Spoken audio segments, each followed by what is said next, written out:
बात कर रहे हैं लॉ ऑफ रिफ्रैक्शन की। जैसे लॉ ऑफ रिफ्लेक्शन था वैसे ही लॉ ऑफ रिफ्रैक्शन है। और इसको हमने ध्यान से समझा था। अगर लाइट कहीं इंसिडेंट रे पड़ती है, मान लो ये ग्लास है, ग्लास प्लेन ग्लास समझा था, ठीक है, ये इंसिडेंट रे आती है, हाँ जी सर आती है। एग्जैक्टली जहां पे इंसिडेंट आती है वहीं पे 90 डिग्री नॉर्मल बनता है। यस सर बनता है। और उसके बाद क्या निकलता है, रिफ्रैक्टेड रे। रिफ्लेक्टेड बन जाती है। ये बेंड क्यों हुई है ये मैंने बता दिया था आप लोगों को, ठीक है। डेंसर मीडियम इसलिए बेंड टुवर्ड्स नॉर्मल हो गया, रेयर होता तो अवे फ्रॉम नॉर्मल हो जाता। ये अवे हो गया ना, देख। अच्छा जी, तो अब ये फर्स्ट लॉ क्या कहता है, फर्स्ट लॉ यहां से लेकर यहां तक समझने वाला है। कह रहा था incident ray, the refracted ray and the normal all lie on a same plane, एक ही प्लेन पे लाई कर रहे हैं, ठीक है, at the point of incident. ये तो रिफ्लेक्शन वाला ही सेम है लगभग, है ना। वहां पे रिफ्लेक्टेड रे थी, यहाँ रिफ्रैक्टेड रे है, क्योंकि वहां रिफ्लेक्शन होती थी, बाउंस बैक होती थी लाइट, यहाँ पे एम्बीड इन हो जाती है, अंदर चली जाती है लाइट, तो उसको बोलते हैं रिफ्रैक्शन, ठीक है। क्या कहता है, incident ray, refracted ray, normal all lie on a same plane, ठीक है, at the point of incident, at the point of incident. ये तो इजी था, समझ भी आ गया होगा। जो समझ नहीं आता वो है हमारा सेकंड, ठीक है, और सेकंड इससे भी ज्यादा इजी एक्चुअली। अच्छा, आप लोगों ने रिफ्लेक्शन के अंदर angle i equal to angle r बोला था, याद है, लेकिन यहाँ पे बोल सकते हैं angle i equal to angle r. क्यों, क्या दिक्कत है बोलने में, क्या दिक्कत, क्यों नहीं बोल सकते सर? क्योंकि मान लो लाइट आपकी इंसिडेंट रे आई ऐसे, ये बेंड हो जाती है सर, ये एंगल मान लो ये 30 डिग्री का, तो ये 15 डिग्री का रह जाता है। हाँ, क्योंकि डेंसर मीडियम में आते ही क्या हो जाती है, बेंड टुवर्ड्स नॉर्मल, या तो कभी बढ़ जाएगी या कभी घट जाएगी, तो हम कैसे बोलेगी ये एंगल आई है, ये एंगल आ रहा है, तो समझ ही नहीं आ रहा। और अब मान ले इसके साथ बदला, मान ली ग्लास था, इसके हिसाब से इतना बेंड हुआ है, ठीक है, ये आया हमारे पास वाटर है, मान ले नीचे वाटर है, ये 30 डिग्री में जाके अब 25 डिग्री हो गया, एग्जांपल के लिए 20 डिग्री हो गया, और वो ये ऊपर एयर है, बस सही बनाया मैंने। अब बात यही नहीं समझ आ रही हम लोगों को कि यहाँ पे ग्लास था तो ज्यादा बेंड हुआ है, यहाँ पे नीचे वाटर था तो कम बेंड हुआ है, ऐसे कोई और मीडियम में आएंगे तो पता नहीं कभी कैसा बेंड होगा, है ना। ये मतलब कि मीडियम के ऊपर डिपेंड कर रहा है, किसके ऊपर डिपेंड कर रहा है, मीडियम के ऊपर डिपेंड कर रहा है। तो अगर मीडियम के ऊपर डिपेंड कर रहा है तो इसका angle i equal to angle r लिख सकते हैं? बिल्कुल भी नहीं। एंगल आई और एंगल आर इक्वल दिख रहा है तेरे को यहाँ पे? तो ऐसी हवा में लिख सकते हो? नहीं लिख सकते। तो फिर हम यहाँ पे क्या लिखें? अच्छा एक बात बता, अगर मैं एंगल आई और एंगल आर को रेशियो में ले लूं तो इसकी एक स्पेसिफिक वैल्यू आएगी, वो वैल्यू जो होगी वो रिफ्लेक्ट करेगी हम लोगों को, वो हमें बताएगी कि आपके पास कौन सा मीडियम प्रेजेंट है, ठीक है। उस चीज को हम लोग बोलते हैं reflective index of that medium. Example के लिए कहता है साइन ऑफ एंगल आई, अगर एंगल आई है मान 30 डिग्री तो हम लिखेंगे साइन 30 डिग्री, साइन 30 डिग्री, और नीचे साइन ऑफ एंगल रिफ्रैक्शन कितना है, साइन 15 डिग्री। अब इनकी जो वैल्यू होती है, तो ठीक है, जो भी वैल्यू होती है, मुझे नहीं पता क्या वैल्यू होती है, एक्स वाई जेड कोई वैल्यू होती है, उन वैल्यूज को ऊपर और नीचे लिख के जब हम लोग कट करके कोई आंसर आएगा, एग्जांपल के लिए 2 आंसर आ गया, ठीक है, तो वो जो आंसर आएगा वो हमें रिफ्लेक्ट करेगा, वो हमें बताएगा कि आपने जो मीडियम लिया था उसका रिफ्लेक्टिव इंडेक्स क्या है, 2। आई बात समझ नहीं आई? एक दो एग्जांपल करेंगे ना, इसका थोड़ा सा और अच्छे समझ आएगी। अभी आप लोगों को क्या है, आपने ट्रिग्नोमेट्री नहीं पढ़ी, कुछ स्कूल सेकंड टर्म में करवाते हैं, 10th क्लास में ट्रिग्नोमेट्री है, सेकंड टर्म में करवाते हैं, ये तो बहुत इजी है, कुछ नहीं है, वैल्यू ऐसे 1 सेकंड में भी समझा सकता हूं मैं, ट्रिग्नोमेट्री ठीक है। ट्रिग्नोमेट्री में कुछ नहीं है, कोई लंबे चौड़ा कहानी नहीं है, आपको कुछ वैल्यूज में लर्न करवा दूंगा, तू बोलेगा तो पूरा टेबल अभी के अभी बना दूंगा यहाँ पे, नहीं सर छोड़ो, ठीक है।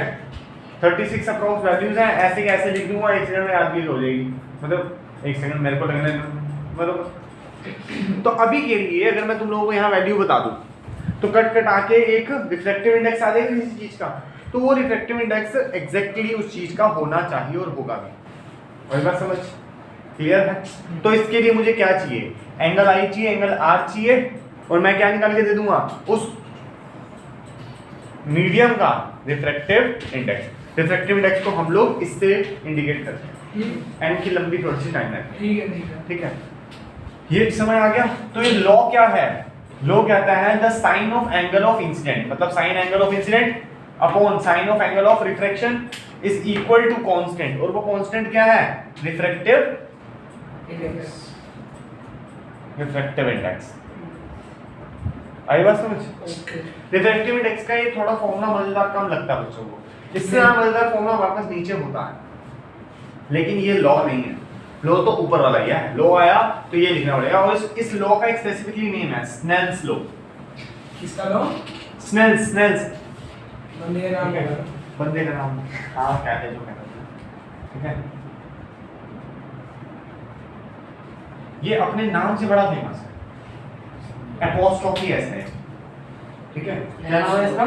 Snell's law. हाँ स्नेल्स लॉ। हाँ SNELLS। हाँ SNELL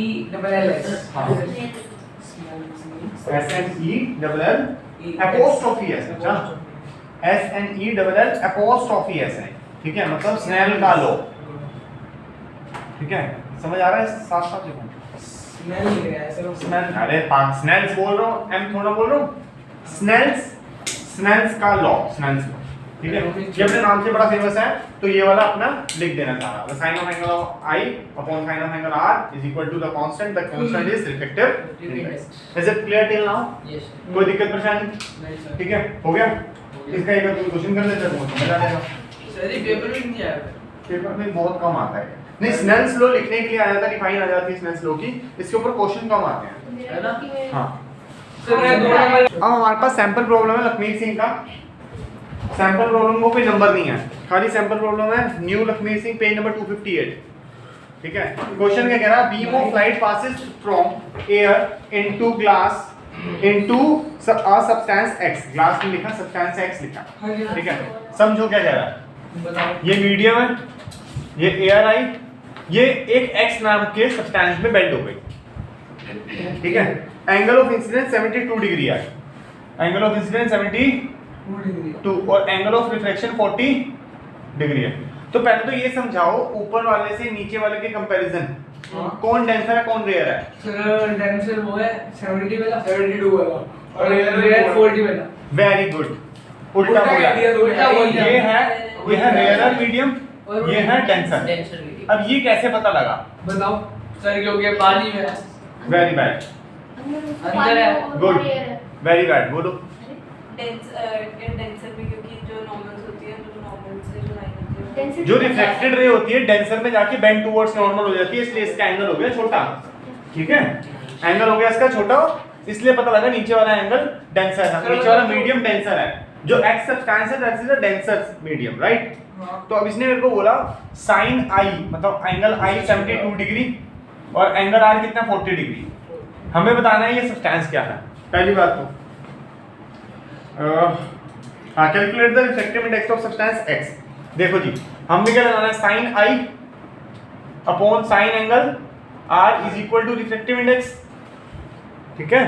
अब रिफ्रैक्टिव इंडेक्स लिखा दिया हमने। किसके रिफ्रैक्टिव इंडेक्स? x सब्सटेंस का। किसके रिस्पेक्ट में? किसी और के रिस्पेक्ट में, हमें नहीं पता वो कौन है, ठीक है, बताया नहीं है इसको उसको। अच्छा आगे, अब इनकी वैल्यू दे रखी है, जैसे sin 72 की वैल्यू दे रखी है 72 डिग्री की, 0 पॉइंट, इसकी वैल्यू दे रखी है 0.951 अपॉन sin 40 डिग्री की वैल्यू दे रखी है, पहले लिख देते हैं sin 72 degree upon sin 40 degree. अब sin 72 डिग्री की वैल्यू दे रखी है इसने 0.951 और 40 डिग्री की दे रखी है 0.642, ठीक है। देखो तुमने क्या किया, तुमने बस फॉर्मूला बताया उसको, उसके अंदर पुटिंग करी, उसने इसकी वैल्यू तक दी है सोच। और ऐसा क्वेश्चन नहीं आएगा कि वैल्यू ना दे।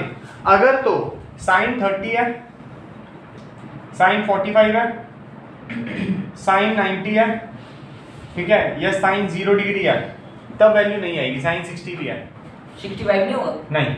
ये वैल्यू आप लोगों को याद रखनी पड़ेगी, मैं करवा दूंगा आप लोगों को, मैथमेटिक्स में हो जाएगी, ठीक है। लेकिन उसके अलावा और कोई वैल्यू हो तो उसको देनी ही पड़ेगी, या एक टेबल मिलता है इसका, एक पतली सी शीट होती है, वो देंगे आपको, उसमें से छाट के लिखनी है आपको।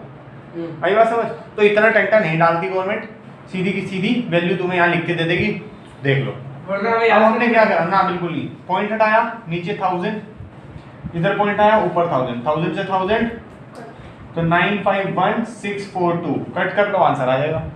ठीक है, तो इसका आंसर जहाँ तक मुझे लग रहा है 3/2 1.5 के आसपास आंसर आना चाहिए इसका। ठीक है, 1.52 के आसपास इसका आंसर आएगा, 5.1 या 5.2 के आसपास, 1.48 के आसपास भी आ सकता है। 5 बना है, 4.8 है, बोल तो रहा हूँ 1.48 के आसपास भी आ सकता है। बेटा कैलकुलेट 52 बोल रहे थे, 4.8 से 5.2 के बीच में अप्रोक्सीमेशन आ रहा है। 4.8 तो बोली नहीं, बोला लास्ट में, वीडियो रिकॉर्डेड है। ठीक है, अभी बंद करते एक बार सुन लियो। मैं क्या सुनूंगा। अब बात को ध्यान से समझ, मैंने किया कैसे, मैंने 900 और 600 को सोचा दिमाग में, वैसे तुमने नहीं सोचना, तुमने सीधा कैलकुलेट करना है। इसको इससे काट दे तो आया 9/6, 3/2, 1.5। ठीक है, और यहाँ क्या है 1.48, तो अप्रोक्सीमेटली ठीक है। तो आप लोगों ने ऐसा नहीं देखा, आप सीधा सीधा इसको इसके साथ डिवाइड कर दोगे। सही है, अरे बात समझ, तो अप्रोक्सीमेट गलत आ जाए तो आंसर गलत हो जाता है। हाँ अप्रोक्स में क्यों लिखोगे, तुम्हारे पास कैलकुलेशन है, कैलकुलेशन वैसे ही बता देना। मैं आपको समझा रहा हूँ। अच्छा, इसके पीछे किलोमीटर, मीटर, सेकंड, आर कुछ भी नहीं लिखना, कुछ नहीं आएगा इसके, इसमें 1.48 1.48 है। Page number 260 Lakhmir Singh, sample problem. अरे तू बायो कहता लाइट करवा, light enters from air into glass. ऊपर देखो, एयर से ग्लास में घुस रही है लाइट, ये एयर है और ये ग्लास है। लाइट एयर से ग्लास में बेंड होगी, ये बात तो पक्की है।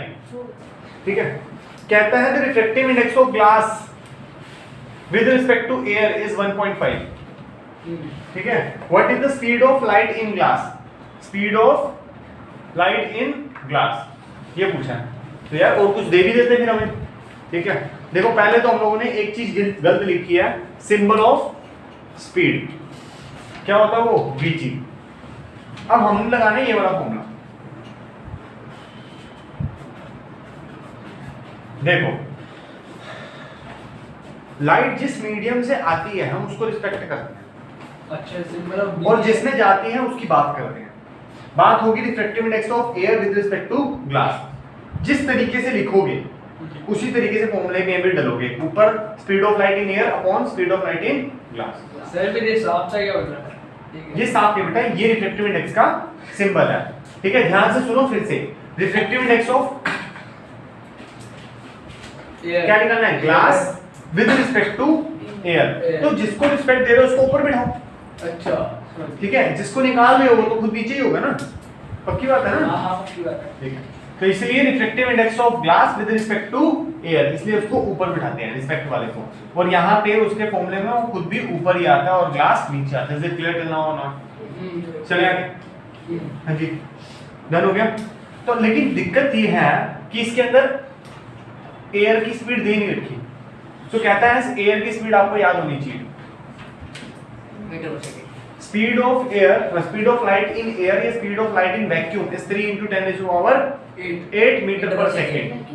वैक्यूम में भी ये एक्चुअली वैक्यूम की लिखी है,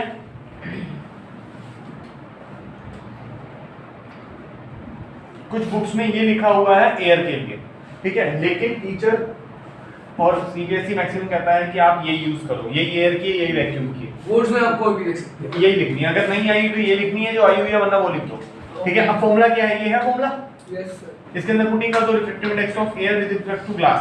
ध्यान से समझिए ये वाली बात, एयर ऊपर क्यों है, क्योंकि लाइट एयर से आई है, किस में जा रही है, ग्लास में। ग्लास में। जहां से आई है उसको रिस्पेक्ट करना है। ठीक है, और जहां जा रही है उसकी बात करनी है। Speed of light in air कितनी है, speed of light in air 3 × 10⁸। Refractive index का दे रखा है 1.5, तो 1.5 is equal to 3 × 10⁸ और नीचे क्या है vg। vg मतलब वेलोसिटी ऑफ या स्पीड ऑफ ग्लास। इसको ऊपर लेंगे, इसको नीचे, by Arvind Kejriwal cross multiplication vg is equal to 3 × 10⁸ upon 1.5। Point हटा, ऊपर 10 लगा। ठीक है, इसको इससे कट करेगा तो क्या आएगा 5, इसको इससे कट करेगा आएगा 2। तो vg is equal to 2 × 10⁸ metre पर सेकंड। जिसको ये लास्ट कैलकुलेशन नहीं समझ आई, यू कैन आस्क। आगे से नहीं समझ आई फिर ये रेस करके फिर से आगे करो फिर फटाफट। अगर हमें क्वेश्चन आए कि रिफ्रैक्टिव इंडेक्स निकालना है ग्लास का विद रिस्पेक्ट टू एयर, तो हमने निकाल दिया था इस तरीके से। Yes, sir. लेकिन बस यही इंफॉर्मेशन है और वो हमें बोले find the refractive index of air with respect to glass, मतलब कहानी उल्टी हो गई। अब लाइट जो है वो ग्लास से एयर में वापस जा रही है, ठीक है, ग्लास से एयर में जा रही है। पहले एयर से ग्लास में आ रही थी, अब ग्लास से एयर में जा रही है, तो कैसे रिफ्रैक्टिव इंडेक्स निकालें? 1.5 और 1/1.5 उल्टा करो, ठीक है, बस हो गया। This is 10.15 which is बताओ 2/3, ठीक है ना, बताओ 0.6666 शायद आंसर आएगा। तो करना क्या आपने, ऑपोजिट कर देना है। अगर एयर से ग्लास में आ रही है, ठीक है, और ग्लास से एयर में पूछिए तो 1/1.5 अपॉन कर दो सीधा उसका, कोई कैलकुलेशन नहीं, कोई कुछ नहीं। अदरवाइज पूरा पहले जो किया वो करना पड़ेगा, फिर उसको उल्टा ऊपर फॉर्मूला लगा के फिर करना पड़ेगा, वो लेंथी हो जाएगा। ये शॉर्टकट है, सब अवेलेबल है, सब जगह ये एडमिसिबल है, सब जगह माना जाएगा, चाहे स्कूल हो, चाहे बोर्ड हो, चाहे कहीं पे भी, ठीक है।